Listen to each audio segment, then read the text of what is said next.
Hello and welcome to your guide to virtual assessment centres with me, Lucy Shenton from the Careers team in Student Advancement. So when might you be actually invited to a virtual assessment centre? Well, this does tend to come towards the end of the recruitment process. So it may be that you've already submitted a CV or an application form, engaged in some online tests, or you may have actually already performed a number of interviews, so pre-recorded, telephone or video interview, before you're actually invited to a virtual assessment centre. So it does come towards the end of the recruitment process, and actually at this stage, if you're successful, is where there might be a potential job offer. But what actually is a virtual assessment centre? Well, essentially, it's an opportunity for an organisation, for a recruiter, to bring together a group of candidates and actually assess them against a set of criteria, which will be set out in something like the person specification that you'll already be aware of. And this is done via a number of tasks, and they can be individual or group tasks. And it's all, as it suggests, hosted virtually. So this could be on the likes of Zoom, Microsoft Teams, or Google Hangouts, or a number of other sort of software platforms that employers are starting to use. And what might you actually do? What are these tasks? Well, there are a number of tasks that are very popular in assessment centres. It could be a presentation, case studies, psychometrics, and as I said, these can be individual or group exercises, and they'll very much be led by the criteria. So what that employer is trying to assess, they'll actually put together a task which is going to help them assess that. So for instance, if they're really interested in how you might work within a team, then something like a group exercise is going to be there. So how do you actually prepare yourself for those tasks and for engaging with a virtual assessment centre? Well, there's a few things that you may already be familiar with that you would already do to prepare for any of the stages of the recruitment process. So first thing is to actually get familiar with the job. So I've already mentioned that person specification, which is going to outline that criteria of what the assessment is going to be looking for. So that's going to be your starting point to actually get to understand what they might be looking for within the virtual assessment centre.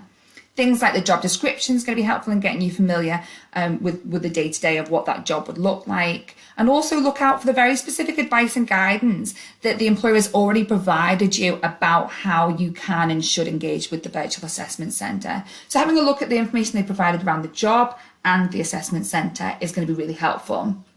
Then start to think a little bit more broadly about the organisation. So what actually does this organisation do? What's its product? What's its service?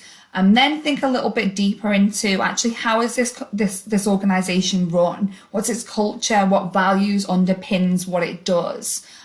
So just broadening that awareness of actually what the organisation stands for and what it does is going to really help you to be able to sell how you might fit within that organisation and why you might be motivated to actually want to work for them as well. So the job and the organisation and really getting familiar with both of those is going to be helpful. But then you also need to think about how you're going to sell yourself as well. So reflect back on your skills, experience, your knowledge, and then more importantly, think about how you're going to evidence those things as well. So thinking about the job, thinking about the organisation, thinking about you is going to really help you to be engaging with the assessors and demonstrating how you fit the job and what they're looking for. Now, where it greatly differs, maybe from putting together a normal CV or application form, engaging with a face-to-face assessment centre, is how you set your tech up. So, as I've already mentioned, the employer will give you the advice and guidance as to what sort of software that you might need to download and have an account with. So make sure that you do that to start with and familiarise yourself. If it's a platform you've not engaged with before, then have a play about with it with friends and family and make sure that you feel really comfortable engaging with it.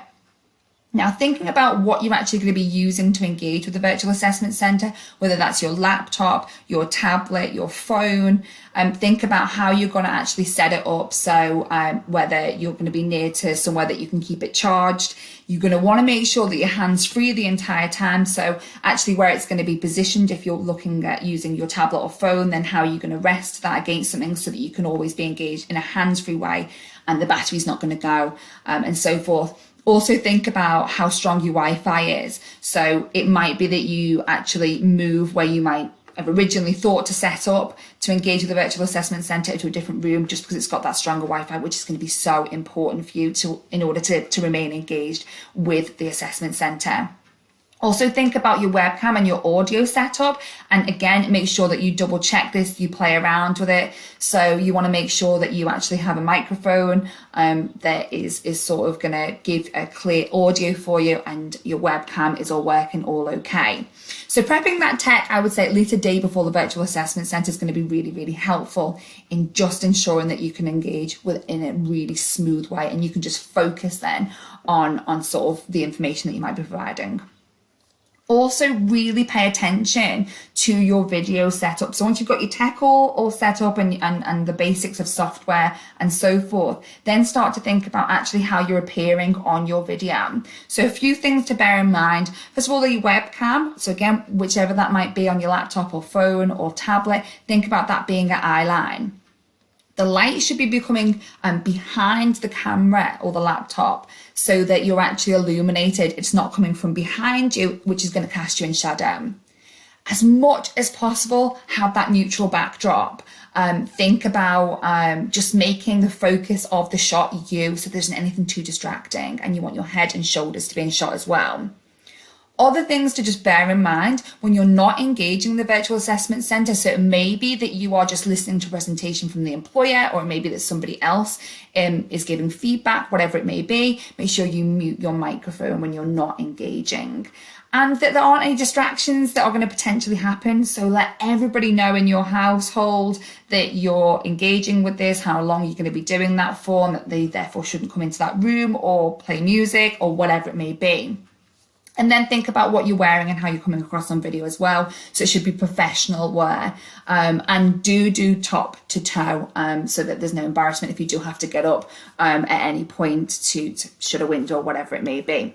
So there's lots of things to really consider when you're setting that professional setup, because these are all things that are giving the employee information about yourself. So you want that always to be coming across as professional. Now, as with everything virtual and online, we know that there are challenges. So, be prepared for them. They're not a problem as long as you respond to them effectively. So if your Wi-Fi becomes very weak all of a sudden, or it goes out completely, make sure you've got that backup plan. You should have contact with maybe a facilitator within the virtual assessment centre. Make sure you've got that to hand so that you can give them a quick call, maybe explain the situation. Other things to consider, if your connection is just sort of coming in and out, then switching your video off and just using audio, as long as you're actually talking to the facilitator about you doing that, can be helpful to reduce bandwidth. Also, you could think about switching to mobile data if the Wi-Fi is a problem. So there are challenges, and we all face them on working online, but just make sure that you've got that backup plan for that. And then there are potential interruptions. It could be that, a fire engine comes past your window and is making a really loud noise. It may be that somebody bursts into your room, a cat walks across your laptop, whatever it may be. Again, these are things that if they happen, it's really just about how you respond to them. So if you do need to excuse yourself to deal with an interruption, then mute your microphone, mute your video whilst you go and do that, and then come back into the room when you're ready. Just make sure that you react calmly, proactively and professionally the whole time. So bear in mind, challenges are going to happen. Just think about how you might respond to them professionally. So other things just to think about in terms of giving a really good performance in the virtual assessment centre.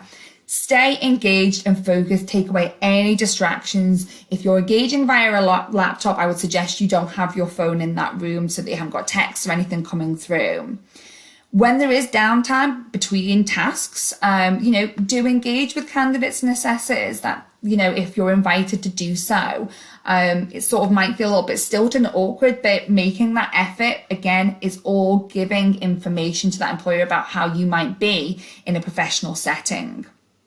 Always stay focused on what the actual competencies are. So that criteria from person specification, what is it that they're looking for? Make sure you're always demonstrating that. You're not in competition with any of your other candidates. You're just trying to demonstrate your competencies and to demonstrate who you might be as a professional.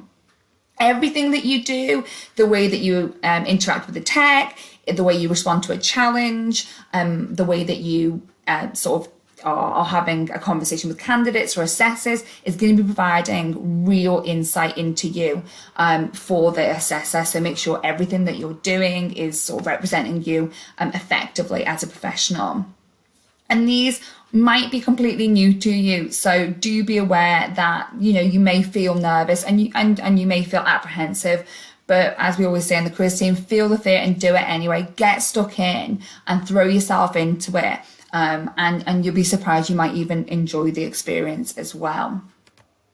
Other things that I just want to finish on to just sort of give you extra support if you do have a virtual assessment centre coming up or you want to know any more about it, just to let you know that the careers team can provide you with actual practice sessions around tests, around interviews, within actual virtual assessment centres as well.